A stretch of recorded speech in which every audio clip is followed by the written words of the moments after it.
Happy Thursday. Welcome into Sports Talk alongside Mackenzie Blaze. I'm Aaron Mukes. A whole lot to get to, Blaze. Playoff action across the region. We're busy. And it's always so fun. It is. Just the heightened intensity. We have playoffs in the NBA. You've seen the way they've been playing. What's your kind of first glimpse at what you've seen so far in the postseason? The fans are crazy. Let me say True that. story. The South Georgia baseball parents are no joke. I love being around them. They're so fun. And the guys have really just been dealing. I feel like they're playing their best baseball right now, which is how you want it to be. Yeah, we have a number of teams here in South Georgia, specifically in the lower level. Let's take a look at the Class A Division II bracket as it stands right now. Obviously, there are still some series in action. We look at teams like Seminole County, Wilcox County, Baconton. We have a lot of teams in this Division II bracket that continue to play well, and they also have the two-time defending state champs in Lanier County. Blaze, just when you look at this bracket, what's kind of your first thoughts? I mean, Lanier, obviously, we talk about them. To me, they look good. I want to see a Wilcox County, Lanier County matchup. I think that would be incredible. I think we would all love to watch that. Other than that, I mean, Miller and Baconton, those are two rivals. They won't play each other until, I think, the semis, if everything progresses, but I know those guys would love to get a battle at each other again. Yeah, you talk about the Pirates. You've had a time out there over the past couple of weeks to check them out. We have highlights from their series last night, a look back at the opening round. First time seeing these highlights. When we made it out to Miller County, Pirates already had a 3-2 lead over Lincoln, and that was to start the fourth. And they'd fight like crazy to keep it that way. Thanks to some heroics from Drew Johnson on the bump. He would get the K, and then he's going to get the pick off there. Fakes out the move to third. That move was banned in a lot of places, not in high school baseball here in Georgia. They're going to nail the runner here at third. Nice catch there in center. The defense backing him up. Braden Horn moving like he looked a whole county over. Still 3-2 in the seventh. Last chance for the visitors, but Johnson's got this. Backwards K ends this one, and the righty is fired up. 3-2 your final in the game, and they'd sweep the series, take game two, also 6-3. Blaze, you spent time out in Baconton yesterday. They swept the series. Yeah, I mean, first time, they win 10-1 in the first game. It was ridiculous. The bats were hot. I mean, the bats continued being hot in the second game, but you see it's a little closer there. They were losing at one point. I think it was the top of the fourth they were losing, but they picked it up, they figured it out, and it was incredible to watch. Yeah, they did really well. Obviously, they were expected to win. And let's listen to Coach remarks after the game. They had a really good night tonight. We've been talking about all week. We went back to the simple things and worked on ourselves instead of focusing on everything else, and they came through for us tonight. A lot of people did. We just hit the ball. This is the first night in a while that everybody joined in and hit the ball. All 9 kids hit the ball, and that's what happens. That's Bacon and Charter baseball. Over in Ellaville, Schley County and Irwin County, well, these games were exciting. You talk about the fans. They were fired up in this one. Schley and Irwin would actually split both games a little bit different. The first game, the score was low scoring early, and then it got big at the end. The second game, there was 11 runs scored by Irwin County in the first 4 innings, and they took care of business, and they forced a game 3 tonight, and that game is actually going on right now. When we look at just the teams here in the Single A Division II, I want you to talk a little bit about Baconton specifically, the performance by Hudson Coronati, who's done it all year long. He throws 11 Ks yesterday, 1 earned run in game 1. He was incredible. He picked a kid off. He was everywhere. And then at the plate, also, he continued to deliver. He was 3 for 4, 2 RBIs, 1 home run in game 1. But then you got to go to game 2. This lineup is a pitcher's worst nightmare because not only do you have Hudson Coronati in the 3-hole, your 4-hole hitter is big Quentin Peterson. And we know he can swing. Oh my God. It seemed like every time Hudson would, get a single, get on base, maybe 2 on, Q would come up, bang, triple, double. It was ridiculous. And again, those 2 players by each other, they said it yesterday to me. They said, we're the 2 best hitters in the state. We believe that. And I believe it too. When you think about some of these teams in this conference or in this classification, we have We talked about Wilcox and Schley and all of those guys. What are some other teams maybe in South Georgia that you think could possibly make a run at a state championship? You're seeing video right here of Fitzgerald and Worth County, who also share the same conference. I haven't seen Fitzgerald play yet this year. I did see Worth play. I mean, I'm impressed with them as well. I think they can go pretty far. But again, it comes back to that Division II that we were talking about. That's just such a stacked lineup. Someone has to make it through there at least to go to, the semis or the finals. I think when you look at teams like Lowndes in 6A, Worth County, who, by the way, Avery Kilcrease leads the state in strikeouts. They have an ace pitcher, and anytime you have that, you have a chance to make a run at a state championship. You have the defending champs in Class A Division II in Lanier County, who, in order to get back there, is probably going to have to face off against a Wilcox team that they played last year in the state championship. I think those, to me, are the three front runners. Yeah. But there are some sneaky teams in there that can make a run. Schley can swing it really well. Irwin County has some players that can make a deep run. And then you talk about Baconton. They've been so close each and every year. Maybe this is the year that, with Q there now, that can put them over the top, in Hudson Coronati and those guys. Let's take a look at some of the schedule for tonight. There are 3 game 3s in action tonight. Seminole County and Towns. That game on the road for Seminole County. They need to win that one in order to stave off elimination. Irwin County and Schley in progress right now. And Clinch and Taylor County. And actually, I was told there was a fight at the end of game 2. I'm not sure how that played out, but they are going to be playing a game 3 in action right now. The winners will all advance. Hopefully, all 3 of our South Georgia teams can get the win and advance to the next round. We also are starting some other classifications tonight.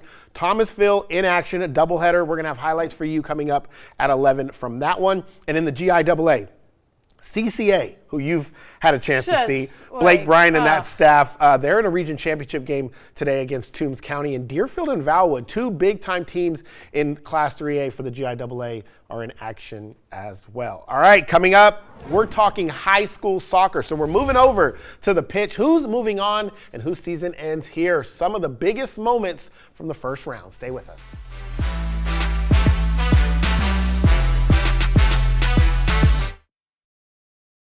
All right, the best game of the soccer postseason so far. High drama at Centennial Field in 3A between Bainbridge and Gilmer on Wednesday night. First 15 minutes of the first half, visitors with a free kick from 35 yards out. And the Bobcats bury it. Despite the home side dominating in terms of shots, we'd stay that way until just under 12 to go. And who else? Jose Bonilla Ortiz nabs goal number 39 on the year. That's incredible. The guys in purple and gold pumped to find the equalizer. We're all level after 80, and we'd head to overtime. First overtime period, Jose's brother Angel gets in on the fun. Lots of open space. It's 2-1 Bearcats finally out in front, but just over a minute to go. Disaster. The rebound leads to a greasy goal for Gilmer, and we're tied up again. We would head to PKs, but don't fret because Bainbridge goes 5 for 5 to stave off the upset bid. 3A's number 4 seed stays alive, winning penalties 5-3. What an incredible game. By far the best postseason game for soccer we've seen so far. How fun is penalty kicks when it gets to the playoffs? It's so fun. I was a goalie, so that was so fun. And I didn't know that. I was. Center or shooter in basketball. But so my coach would always tell me, you just have to try to save one. But even so, the team that's shooting, they're most likely, it's high school, they're most likely going to miss wide, whatever. For the Bearcats to nail 5 like that. And it's a guessing game, right? Yeah. You just have to guess. You just have to guess, but you have to assume they might be wide, they might be high, whatever. No, for 5 for 5, that's as good as it gets, obviously, and they keep doing that, they're going to make it far. Yeah, 39 goals on the year is that's a lot of goals. And soccer is hard to score. To have 39, that's a That's a good player. Yeah, all right, let's take a look at the scoreboard from some other scores from round 1. Irwin County falls 10-0. Lee County, this was a big win here, Blaze. They beat Lassiter. Lassiter is one of the best teams. They got matched up with them early, but the Trojans handle business. They take care of them 1-0, so they're going to be moving on to round number 2. Fitzgerald falls at home. That was a tough one. Yeah. They lose to Temple. Doherty blanked against Islands. Atkinson County. I got to see them play. I'm telling you, we're going to talk about them in a minute, but they are a very, very good team. And Atlanta Classical outdoes Dooley, who played really well this year, also going to PKs. We did not have video of that one. 4-4. Classical would actually take the win there. I mean, and then for is this boys still? We're still on this boys? is still boys. Thomasville just put 6 up against Central. Brooks County, they took out Trutland. Cairo, how about Cairo? Syrup makers making it a sticky one. Morgan would like that. 3-2, they come out on top. Worth County, I know they're disappointed with that. I mean, 10-0, that's tough. Ace Charter's got to be pretty decent. Yeah, and Coffee Falls 5-0. Blaze, when we look at some of these teams we've been talking about, Atkinson County obviously has been in the state championship the past 2 seasons, have not been able to get over that hump. They lost a lot of talent, but that team, they still have enough pieces there in order to get it done. I know you haven't seen them play. Yeah. What excites you about the possibility of them making a return trip, and maybe even you getting a chance to watch them? Well, I mean, I'm excited. You guys have talked about them all season long, and like you said, they did lose some players last year, but I know the seniors on this team this year, they're sick of it. They're sick of losing. They're sick of not bringing home a trophy. So I just know if I get a chance to see them this year, they're going to be starving to just keep demolishing these teams. Obviously, it's the first round, 10-0, obviously good. Kind of anticipated. Yeah, but I mean, to still put up 10 goals in any instance in a soccer game is ridiculous. Rodrigo Trejo, Carlos Otero, those guys have Austin Velasquez. These guys that were so young when they first went to state 2 years ago. They are all on that roster still. I know they don't have Jare De Leon anymore in goal, but they have enough firepower. If they can just hone it in, I do think they have a chance to make another run at state. It's going to be tough. Brooks County's also a really, really strong team. Yeah. They have a chance to make a run at state. I'm excited to kind of see where this one plays out down the stretch for the boys. I'm excited. About the girls' side, Thomasville, they did what they've been doing all year. They take the win over Putnam County in the first round. Now, this is a team that's entered the playoffs undefeated. They have a number of stars on their squad. Sarah Sullivan, Sadie Scarborough, Kylie Peterson, all of them doing what they have done pretty much all year. I think you mentioned they haven't allowed a goal in. I think 6 games. The last goal they allowed, they won like 6-1. So they let 1 goal in. Okay. They entered this postseason as the #1 ranked team. How important is it not to let kind of what you've been doing throughout the season creep up and maybe you get a little overconfident here as we head down the postseason run? Yeah, I mean, we've seen teams in basketball, baseball, we see the South Georgia bubble. You're dominant in this region, but you got to go play the big city teams. You got to go play the northern teams. And I think it's going to be a challenge for them. I don't think they can't not do it, but I think they're not going to win 10-0, 8-0, 9-0 in all these games. I think they're really going to have to play a lot of good defense and put the ball in the back of the net, and obviously they're doing that right now. So I want to see them get tested. Like, yeah, I do want to see them in a close game get tested so they can kind of feel what those nerves feel like. But I mean, when you're that good, you're that good. Yeah. So the Lady Dogs are definitely making a name for themselves as they continue on their state championship run, and maybe they'll be a team that goes undefeated and make a state championship without ever losing a match. All right, coming up, 2 Lady Blue Devils are hooping at the next level. Hear from the duo on where they're headed when we come back. Stay with us.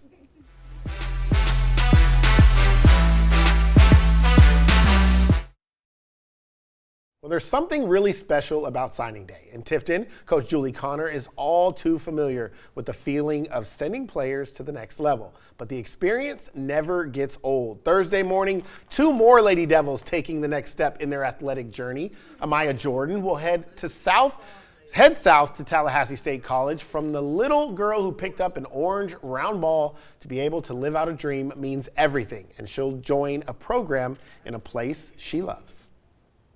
It actually means a lot to me. I've been playing basketball since I was 4, so I've been on a long journey. I'm just excited for the next step. The team, how warm they are to each other, how they connect, and plus I love the school, so I love Tallahassee overall. Teammate Josiah Johnston, or as Coach would call her, JJ, is headed in the opposite direction. She's going to be heading north to LaGrange College. When they came calling, Johnson was more than happy to pick up the call, and the dynamic guard looks to make her impact at the next level after persevering through her journey. It's just a great blessing because I had a long, hard, tough journey, so I'm just very blessed to be able to continue this career. It's just the coaches, and they made me feel like family from the start, so I decided to choose them. They brought me in straight ahead, and it's great coaches and great environment, community. Your successes, please do that. We appreciate. How about some state championships that were crowned, or state champions that were crowned this week, Blaze? Sam Moorhead, and yes, the last name probably sounds familiar, wins state match point here. You're going to see he wins the GIAA AA singles tennis state championship. Get this. It's their 5th straight state title for the Moorhead family. I mean, dynasty. That's ridiculous. I mean, you had Will Moorhead before him. Now you have Sam.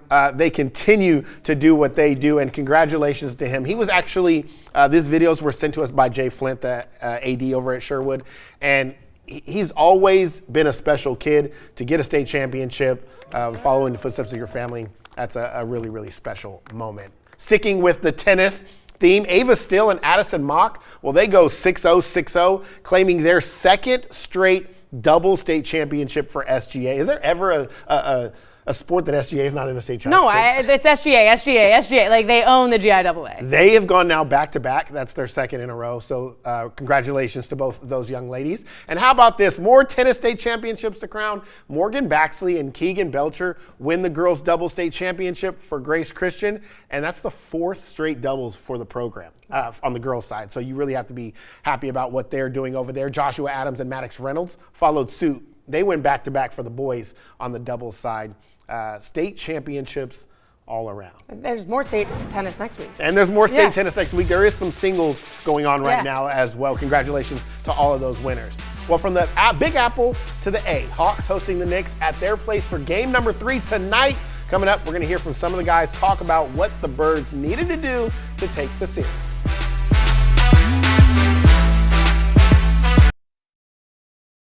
Welcome back into Sports Talk. Mackenzie Blaze again alongside me. Blaze, the NBA playoffs have been going on. I don't know how much you've had a chance to watch it. I've been disappointed the Rockets are down 2-0 to the Lakers. Right. There's been some I think some different action. People complain about the regular season in the NBA. It's been a lot more intense in the postseason. And one of those games the other day was the Hawks and the Knicks. And I will tell you, Atlanta has been rocking, and they're going to be back at State Farm Arena tonight. It's going to be game 3 between the Knicks and the Hawks here in the Peach State. That man, Jalen Johnson. Obviously, you have Dyson Daniels, one of the best defenders in the league. And that man right there, C.J. McCollum, who put on an absolute show in game 2. All will be trying to take a 2-1 advantage over the Knicks. And they all spoke a little bit about what they need to do and how good it feels to be back at State Farm Arena. Just to get this playoff atmosphere again. I'm excited to be a part of it, and I'm looking forward to it Thursday. CJ had a hell of a game, and he really put us on his shoulders the other night, and just knowing we all can still continue to get better. I think that's the fun part about it, and on top of that, we're playing at home, so that's going to give us more juice, more energy, and we're excited about that. The fact that we've been able to win a game with, not playing our best basketball as a team, I think is a sign that we're going to be better at home and head into a better direction with, more quality play from everybody. Adversity is going to come, and sometimes it comes when you expect it, and other times you don't, and how you handle it is the biggest thing. So, Blaze, you heard him talking there about Game 3 and how excited they are to be back at State Farm Arena. How cool would it be? I just want to ask you just simple. Would it be if the Hawks could get the upset over a New York team that many expected to make a deep run in the Eastern Conference playoffs? I mean, it would be awesome. I mean, we don't really talk about the Hawks. I love basketball, but I'm not like, oh, the Hawks are a superpower. So to get that upset would be incredible. And to get the win in New York, game 2, you come back and get that win. That's huge because now you got 2 games at your place. You got your fans, you got your family around. Everything's all good. I really think they can come out and head back to New York up in the series 3-1. I was watching the end of that game too, and C.J. McCollum, the veteran experience, you could tell that was a player that had been in big moments before. When he was in Portland with Damian Lillard and they were making runs at the Western Conference semifinals and finals, he experienced that. And now that the Hawks have a player like that to pair up with guys like Jalen Johnson and Onyeka Okongwu, some of that youth can start to build and learn from that experience that McCollum has given them. And addition by subtraction is kind of what the theme of the Atlanta Hawks season has been. You lose Trae Young, you lose DeJounte Murray. You bring in guys like C.J. McCollum that kind of been outcasted from maybe they're washed up or whatever, and they're making a deeper run This team to me fits perfectly together. I like what they're doing, and I think they have an actual chance to take this series against New York. I cannot wait. I hope they take New York because I'm not a big Knicks fan. So go Hawks, and hopefully they can make a run towards the Eastern Conference. And you never know, if you get one series win, that momentum starts to build and build. Well, there is one thing going on tonight that I can't get enough of, the NFL Draft. I am so excited. It's going to begin here in just about 30 minutes. Round one. What surprises are you expecting, if any? I mean, Fernando Mendoza's going #1, obviously. I'm excited to cry. These guys make me cry every time they hit the stage. They thank their parents. Are you looking at the outfits at all? I mean, of course I'm looking at the outfits. I'm a girl, Aaron. The Braves won again tonight. We should have some highlights, or at least a score tonight for that for the final. And bad news, they did send Raziel Iglesias to the IL. So. Yeah, but MRI came back good. There's no tears or anything. Yeah, so they're still dealing with the injury bug, but they're still finding ways to win. That does it here for this episode of Sports Talk. Thank you for joining us, and make sure you tune back in tomorrow night at 11. Of course, we're going to have the locker room report, all those highlights and scores from around playoff action in South Georgia. Thanks for watching.